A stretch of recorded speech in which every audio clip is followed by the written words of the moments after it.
Hello, first grade readers and thinkers and analyzers.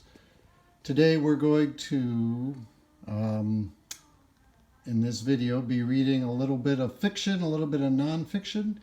As we read fiction, we're going to be practicing inferring, which means reading between the lines, using your background knowledge to make predictions or hypothesize about what the characters are thinking and feeling. And then we're going to read some nonfiction, and we're also going to be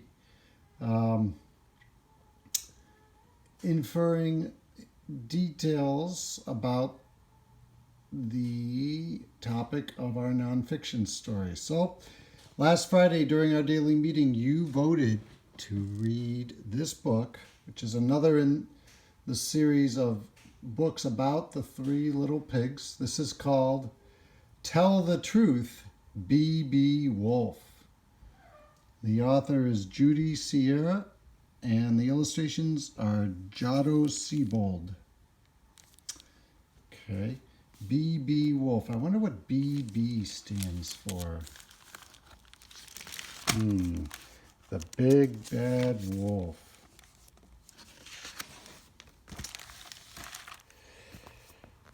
Says Saturday was fix-it-up day at the Villain Villa. The Big Bad Wolf and his chums were sawing and hammering and painting. "Quiet!" shouted B.B. Wolf. "I have to answer the phone."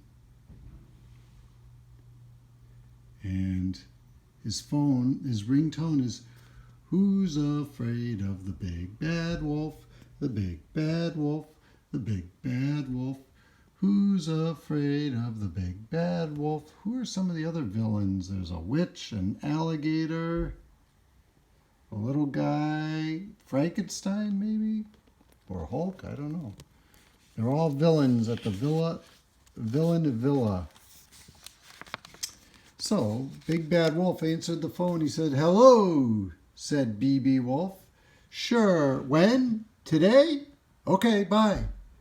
"What's the matter?" asked the crocodile. "Miss Wonderly invited me to the library. She wants me to tell the story of how I met the Three Little Pigs." "I love that story," the troll said. The troll knew the Three Little Pigs by heart. Remember the troll from the Three Billy Goats Gruff? "But I wasn't a hero in that story," said B.B. Wolf. "You wanted to eat those little piggies, didn't you?" cackled the witch. "Put a spin on it," Rumpelstiltskin suggested. "Tell it your own way." So that is Rumpelstiltskin. "Give it a happy ending," advised the crocodile. "Everyone expects a happy ending these days." "I'll try," said B.B. Wolf, and he hurried to change into his best clothes. So we talked about inferring, and over here he says, "I wasn't a hero." He's saying that I can infer because I know that if somebody asked me to come and speak to their group, like the librarian asked B.B. Wolf to speak, you would be worried about wanting to make a good impression, and you'd be worried that people wouldn't be thinking good things about you if you were the bad guy in the story. And here we have B.B. Wolf hurrying to get into his best clothes. I'm going to infer or predict he must really want to make a good impression. Because I know that if I want to make a good impression, one of the ways I try to do it is to dress nicely. The author didn't tell us that that's what B.B. Wolf is thinking, but you can infer it from his actions.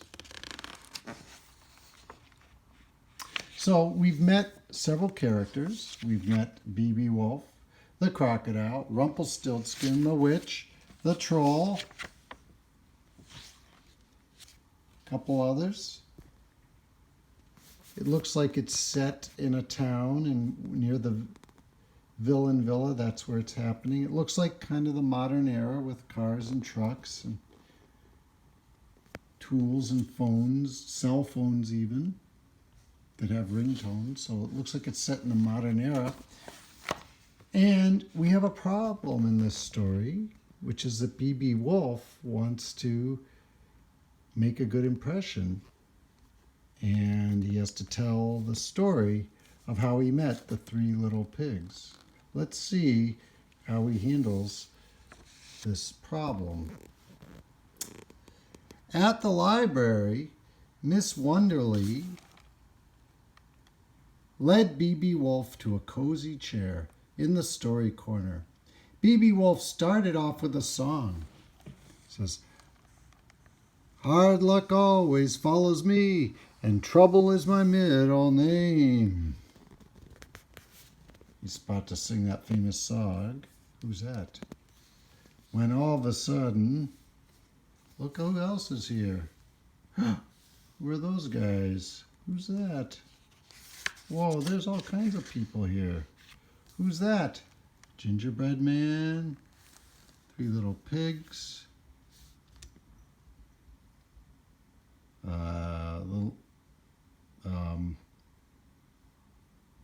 little red hen. Is that the Thomas the Tank Engine or the train that thought it could? Anyway, he says, "Hard luck always follows me, and trouble is my middle name." Wrong, squeaked a little voice. Your middle name is B-A-D. What's that spell? Bad. Your middle name is Bad, right? B.B. Wolf. B for Big. That's his first name is Big. His middle name is Bad, and his last name is Wolf. Your middle name is Bad. B.B. Wolf growled. He began again. Hard luck always follows me. Trouble is my middle name. Anytime there is a crime, I'm the one to get the blame. Rhyming words. He says, I was gathering flowers one morning, and I picked a big dandelion puff. I blew on it, whew, and made a wish. Just then I heard someone shout, "You blew my house down!" There, in the middle of a messy pile of straw, stood an angry little piggy.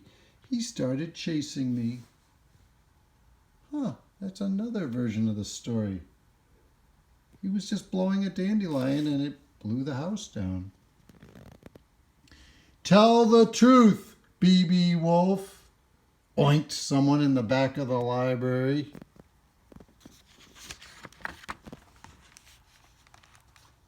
Who's telling this story anyway? B.B. Wolf asked.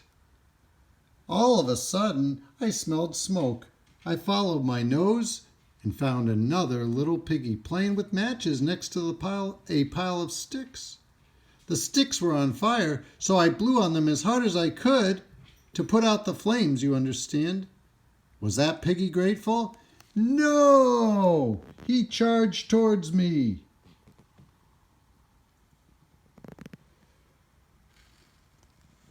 Isn't that Wolf's snout getting longer? Asked Pinocchio. I think it is. I think it is. I think it is. I think it is, said the little engine. Tell the truth, B.B. Wolf.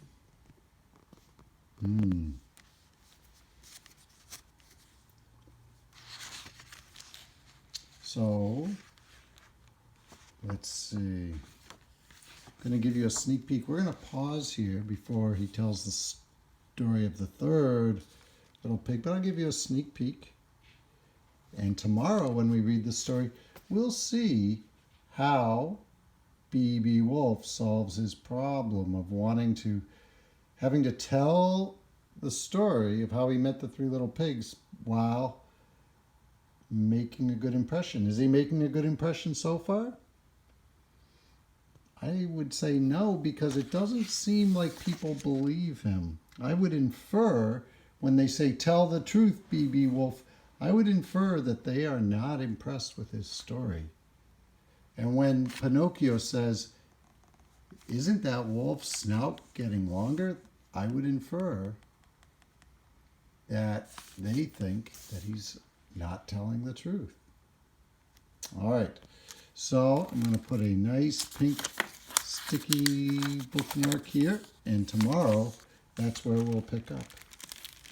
And now for our nonfiction reading of the day, we're going to start reading a book called The Early Civilizations of the Americas. So remember, the Americas, there are two continents called the Americas. There's North America and there is South America. And so the title is The Early Civilizations. So this book, I would predict, is going to be all about the early people in the Americas. So let's see. And we have heard that the first people to live in the Americas were the Native Americans. So maybe this is a story of some of the Native Americans. All right. And look, there's a label there. It's a Maya ball game. It's spelled just like Maya S. Maya ball game. Remember the Mayans were the Native Mexicans. And there's Inca, sun god. The Incas were another group of Native Mexicans. And there's a Maya calendar. The Mayan people had their own calendar. That was part of their culture. All right, so look at that. Those are the pyramids that we talked about. In the Native Mexicans, who were Americans, that was part of the Americas. They built pyramids for their churches and temples. And there's our table of contents. So we're going to start out reading chapter 1, Hunters and Gatherers. It says, long, long ago, people all over the world found food by hunting and gathering. This meant they moved from place to place as they followed animals and gathered plants, nuts, and berries. Some people walked great distances hunting and gathering as they went. Others traveled in small boats following the coastlines until they found a place to hunt and gather. So look at the pictures of people not staying in one place. They had to pack up all their belongings and follow the animals that they were hunting. And here's a map. And you see these arrows? There's a lot of people who feel like the early Americans came over from Asia, from Russia, across the small body of water in the Bering Strait in the northern Pacific and southern Arctic oceans, crossed over and came down to North America. And some people feel that people might have come over from like Iceland, Greenland, Northern Europe, up over into Canada and down towards what is the United States. Okay, but this theory here be a lot easier to do because it's these two lands, Alaska and Russia, are very close together. Sometimes you can see across that water from one place to another. Okay. It says some of the people who had found themselves in North America followed herds of large animals known as woolly mammoths.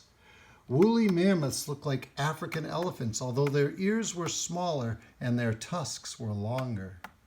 And they were following them to hunt them for food and to use their body parts for clothes and weapons and tools.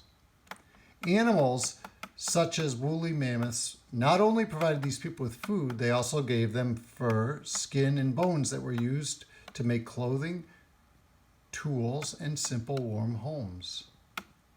So they followed them from Russia over to North America. And then they went south. Hunter-gatherers. At certain times of the year across North America, people were able to gather fruits, berries, and plants. They used these foods during the winter months. They even gathered a sweet syrup from the trees in the forests and woodlands. And they fished in the oceans and rivers and streams too. What was that sweet syrup? Maple syrup, right? Chapter 2, from hunting to farming. So the first Native Americans were hunters, and that's what brought them here, mostly from Asia. From hunting to farming, though, over many years, people kept on moving across North America. This movement of people also happened in Central and South America. Then there came a time when people became quite good at farming. They took wild plants that they had eaten for hundreds of years, and by experimenting with these plants, they developed a new crop called corn.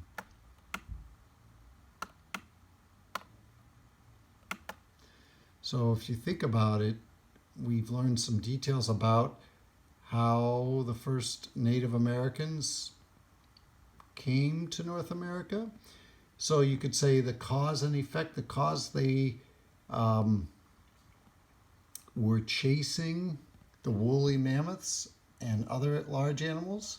And by chasing them, that had the effect, it caused them to cross into a new continent, to North America, right? And if we were going to infer, we could infer that they were motivated by, they didn't want to be hungry and they didn't want to be cold. So that's why they dedicated their whole lives to chasing these animals, right? And then they found that it might be easier to become farmers because they didn't have to move around as much and they could grow food. It might be less dangerous. The development of farming created more food for people to eat, so they also got more food. The food supply was more stable and predictable. This meant that more people could live in one place. Some people continued to travel in search of food, but many settled and stayed in places where they could raise food crops and hunt on land near the farms.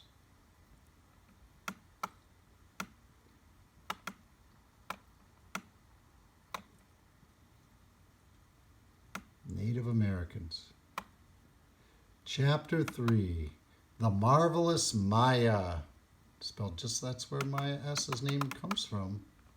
The Maya were one of several groups of people who lived and farmed in the Americas. The Maya became expert farmers. They made canals or channels dug into the earth to carry water to areas of farmland that were dry. Did you see that, a positive?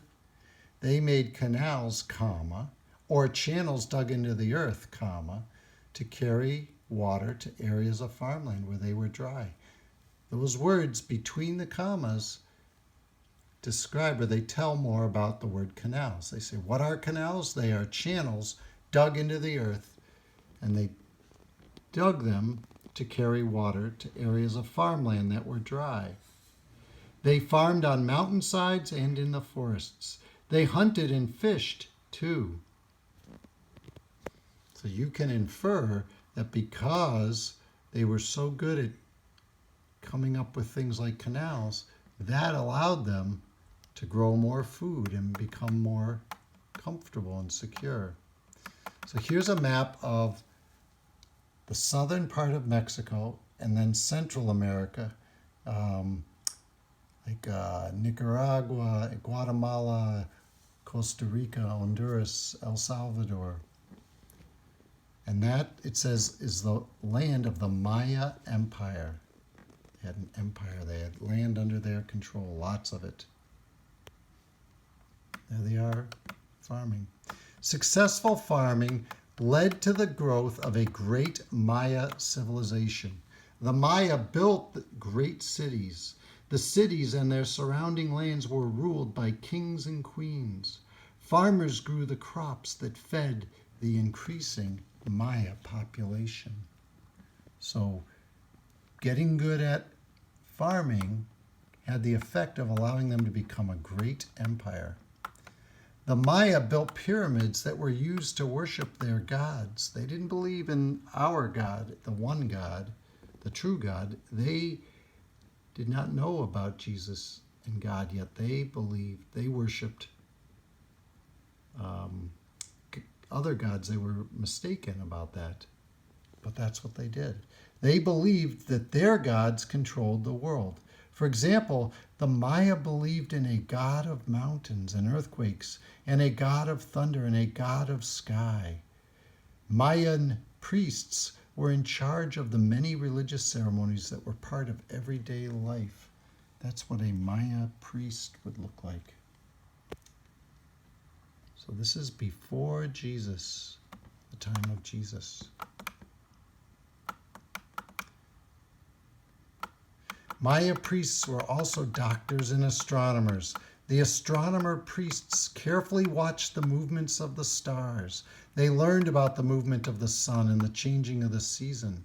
The Maya did this without any tools or instruments, just with the naked eye. So just from that, we can infer that they were very intelligent to figure all that information out about the stars and the solar system just with their eye, without the tools that scientists in Europe used. By studying the night sky, the Maya priests were able to create a calendar that recorded the change of the seasons and the number of days in a year. The Maya came up with 365 days too. They figured that out on their own.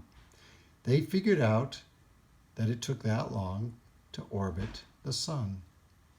Maya farmers used the calendar to tell them when to plant and to harvest their crops. They also planned their celebrations around this calendar. The Maya developed a number system made up of lines, circles, dots, and ovals. Numbers were used to record information about such things as crops and goods. The Maya also used a system of writing made up of symbols called glyphs.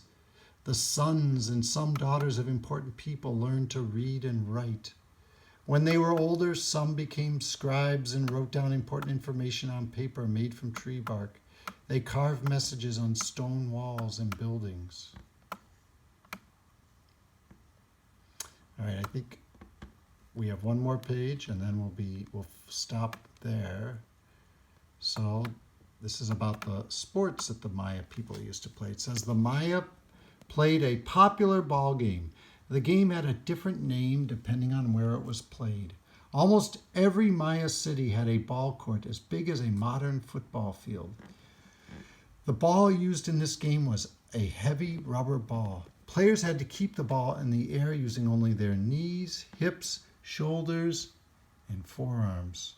Players scored points by passing the ball through stone hoops. The team with the most points won. Interesting. Does that remind you of anything? All right, so we're going to pause there. Tomorrow, when we get to reading our nonfiction, we'll start reading about the amazing Aztec, another group of Native Americans who lived in what is today Mexico. All right, so thank you for reading with me in fiction and nonfiction. I hope you enjoyed it. I hope you were able to think about what the author wasn't telling you, but what you could figure out about cause and effect and about the feelings and thoughts of the people in these stories. All right, I will talk to you again later. As they say in France, merci beaucoup.